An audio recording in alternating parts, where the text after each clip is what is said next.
আসসালামু আলাইকুম এভরিওয়ান, তোমরা সবাই কেমন আছো? আশা করি তোমরা সবাই অনেক ভালো আছো আর আমি অনেক ভালো আছি।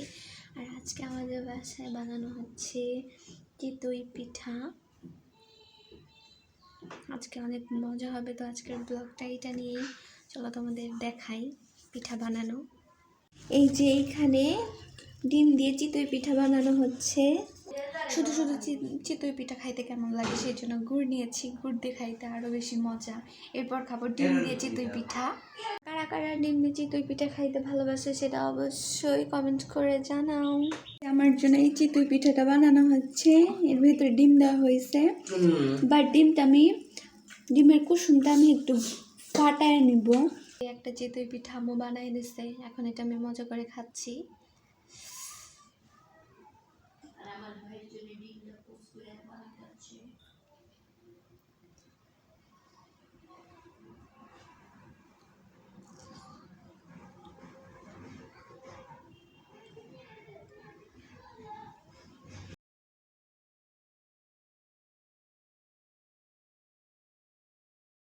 এই যে আমার পিঠা তোলা হচ্ছে এখন।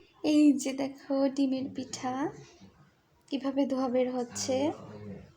তো চলো খেয়ে দেখি কেমন লাগে। ডিমের পিঠা আমার কাছে অনেক ভালো লাগে। সরি, ডিমের চিতই পিঠা। চলো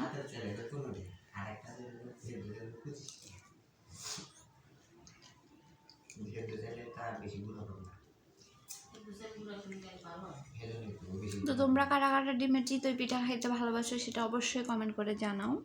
আজকের মতো এখানে টাটা, বাই বাই।